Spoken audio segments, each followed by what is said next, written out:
If you would like to get your song reviewed, dear listener, there's the filthy capitalist option. As Sori says, $125 gets you straight to the head of the line. You don't have to be a part of the alliance. You don't have to be part of the group. Wait a minute. And the biggest thing is you don't have to wait. You hop, skip, and jump right in front of everybody. $125 gets you there. You do that 3 times, and you get mashed down to the $75 rate for purpose. Also, there is a band review option. So if you've got a band and you're trying to get your band some exposure, hit me up at insori@gmail.com and I'll show you the details about how to pull that off. You can also jump on Patreon and there is a option on the tiers to be able to get your band reviewed. Yep. Obviously, we can't lie to you, so we can't guarantee a positive review. Get what you get. It's just rubbish. Rubbish. Rubbish. That's British for garbage. My favorite is the community option. $1 at the gate gets you in at Patreon. You get to join an alliance. The alliance joins their points together, and that helps determine what songs that we do. The alliances hang out on Discord. Message me on Patreon to get the link. And they do all kinds of other cool things. They do Minecraft. Dungeons and Dragons. Yeah. It's really a community within the community. Anybody can go in the village, facebook.com/Sori. There's 160,000+ people on the channel. What's cool about the Discord is that it offers a real opportunity for community connection, friendship, that type of thing. And it's on Discord, so if you're not a Facebook person, it's for you. You start off at $1. Right. Plus you get exclusives. Sori and I are working on a song. So the first 15 seconds of that was on Patreon. Also, at $15 tier and above, when we actually debut the video, they're going to be there live with us. There you are, dear listener. Buy our merch. Buy merch indeed. The child shall lead them. To buy our merch. Yes, dear listener, yes, dear listener, yes, dear listener. We're in the midst of the Dream Theater stream. Album review. I think when Dream turns into Day or something like that is the name of the record. It seems to be a record about being disillusioned, and hence the dream turning into the day thing. It looks like that's kind of a loose theme of the record. It's their first album, so like to do a concept record as your first record to me is a pretty ambitious thing to do. But like I said, it appears to me that this guy and this band, like they had a clear purpose. We're gonna change music, and you got to give it to them, whether you like them or not. They absolutely did. We are on song number 6. Yes, when Dream and Day unite. When Dream and Day unite. Come on. Yeah. I love our audience. It's like, I know. what the fuck, what's wrong? Don't talk to him like that. Afterlife is. What's wrong with you? I'm not even mad. Man, I'm with it. Nobody cares who you are. Oh my God. It's like, you're the host of the channel, you idiot. You dumb butt. All right, you guys. To the people. Okay, so we are black man in distress, definitely in distress. I'm the victim here. He's been the victim here. I'm the victim here. All right, officer. Luminous night. Have a good night's rest. Sleep well. Sleep terrible, Luminous night. No, you're leaving the channel. What? Sleep horrible. I hope you have horrible dreams. I hope it keeps you up, and I hope you'll get like an hour and a half of sleep, and that you get, in trouble at work. Well, I'll still be praying for you, Luminous Night. Okay. Have a wonderful evening. Hopefully you'll need them. All right. Having said that, this is Dream Theater. Afterlife is the name of the song. Now the rest of you will be hesitant to leave before our stream is over. Hopefully I can we'll send curses on emotionally manipulate you into following my command. Here we go. Afterlife Dream Theater. Let's do it, dear listener.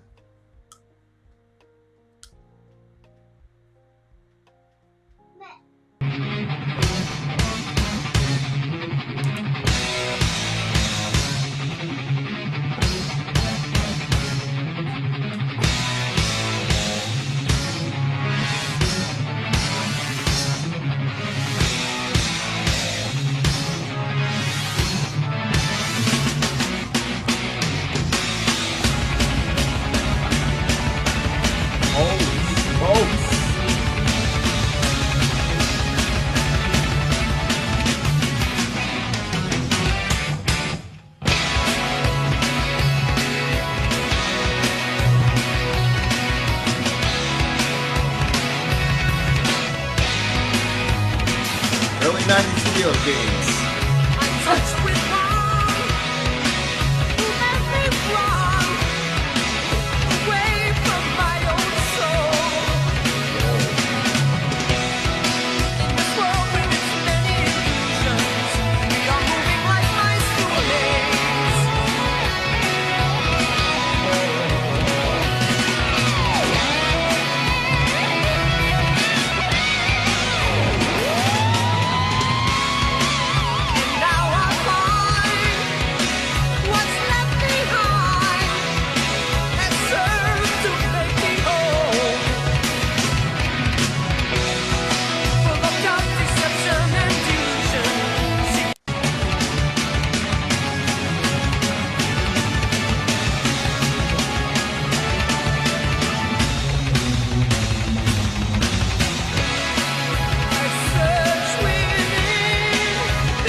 Momstein. Ingwe Momstein, ladies and gentlemen.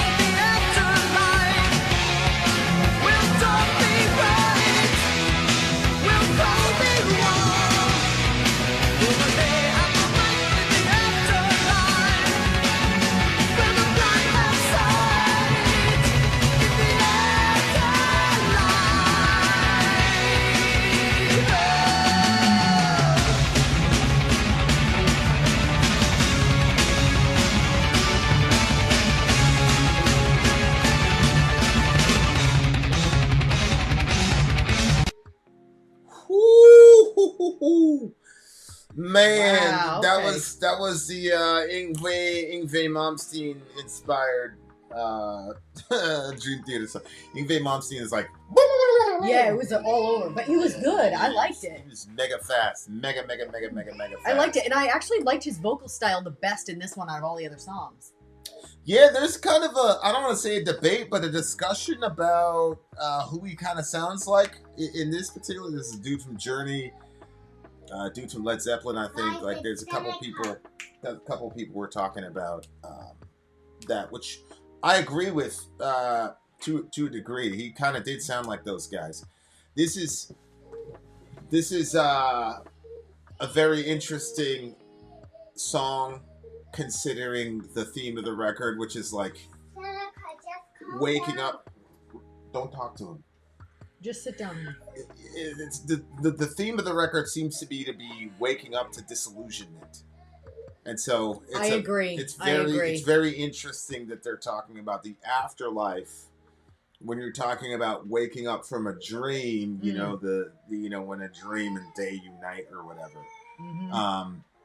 And it's interesting because he doesn't completely go full modern atheist on us. He's just asking the question, like, is there an afterlife? Is there a purpose? That type of thing. So it's a very, it's one of those things where it's like,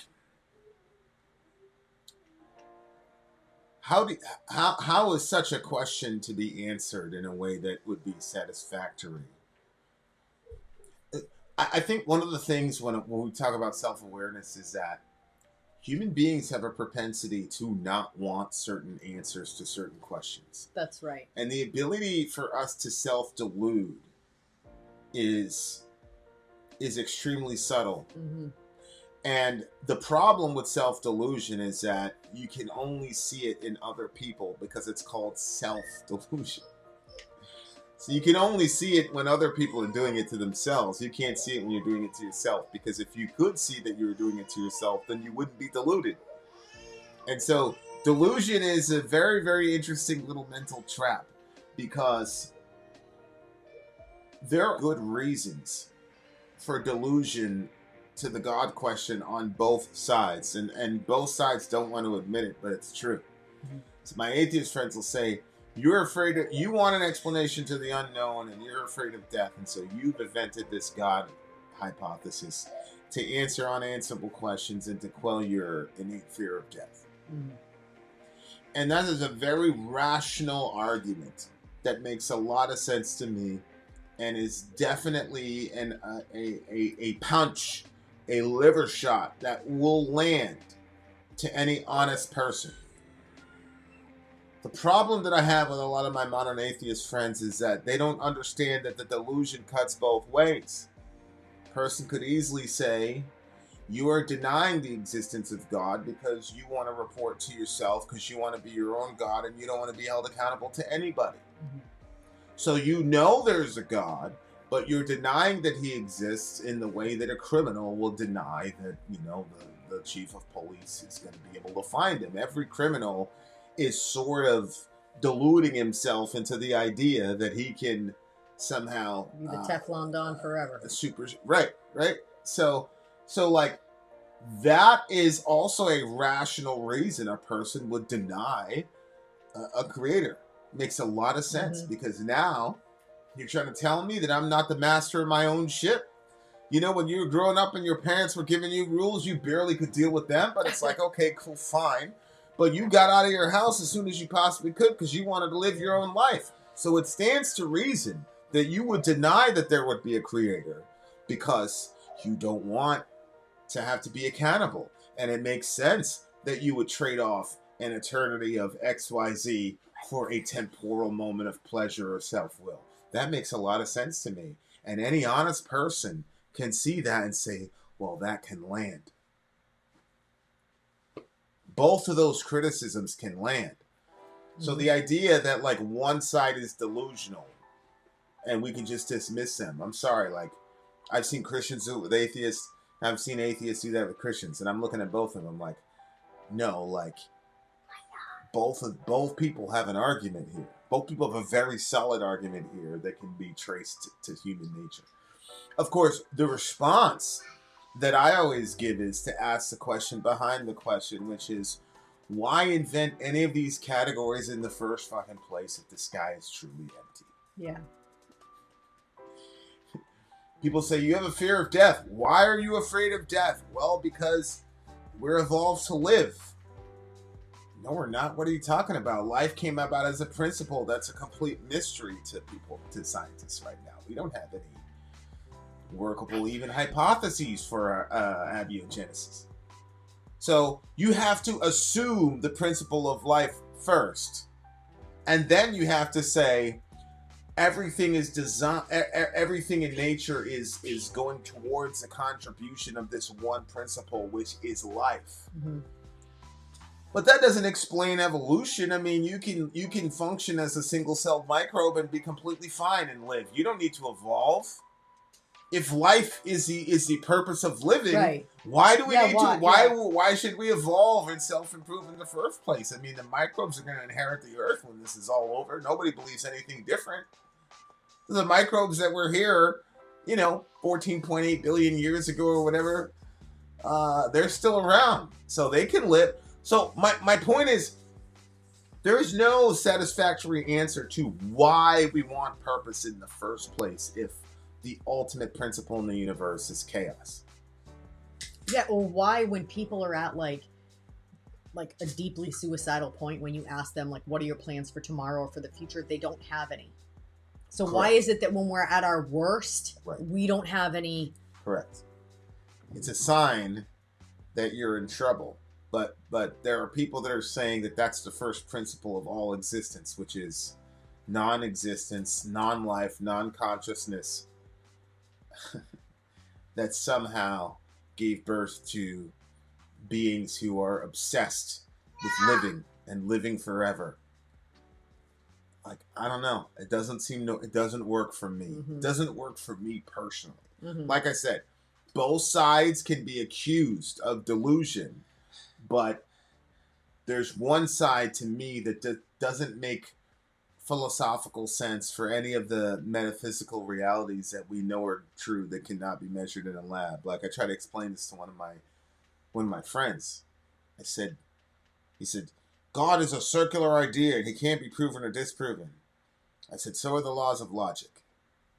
I said, you can't prove the laws of logic without using logic. Right. So that's also a circular ideology that can't be proven. But guess what? The laws of logic are not an idea you have.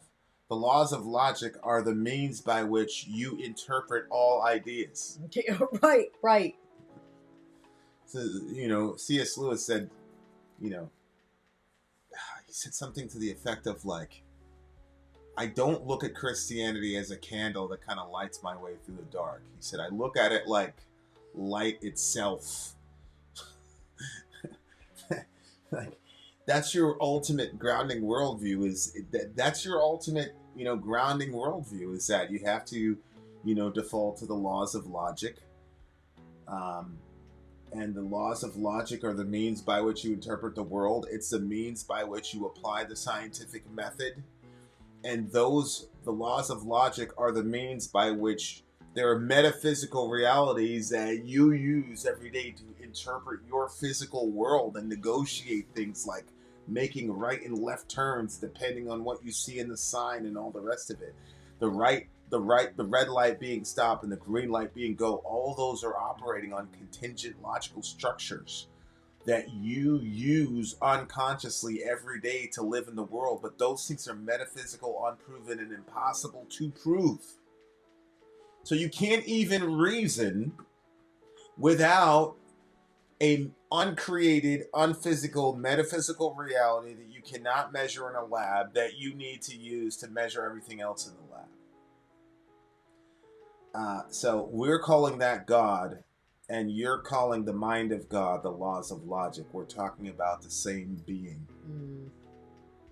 The difference is you've depersonalized that mind, and we personalize it. That's the only real difference between atheists and Christians, is not that you don't believe in an eternal metaphysical principle that doesn't have extension in space or time, but is the basis for our reality. That's what we say. Those are the 4 principles we say about God. The only difference between us and atheists is that we personalize those principles, and you've depersonalized them because, again, it's very convenient because you don't have to report to a depersonalized set of metaphysical principles. Yeah, but that's what's said. But then they'll like appeal like there's some sort of logic behind it, which they will add like living, or like they'll personify it in a way. Yeah, well, it's very. When I see people in debates with you, that's when I see it happen the most. Well, yeah, it's they use anthropomorphic language about evolution.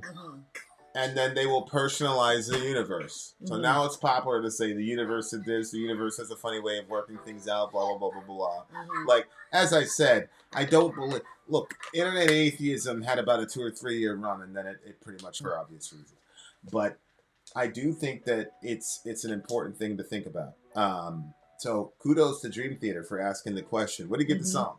9.7 for me. I liked this one. I liked his vocal style, like I said, in this one the most. Vocally, yeah, I think this was the strongest output for sure. What did you give it? 9.6 or 9.7. I could just want a solid 8.9. It's a strong vocal performance for sure. There you go, dear listener. We've got more Dream Theater coming on right the back. way. We're coming right back. Don't you dare. Don't be lazy. Don't touch that dial. Oh, yeah. Don't touch that dial, dear listener. We're coming right back for another song on the way. Been out. Sori out. Gone.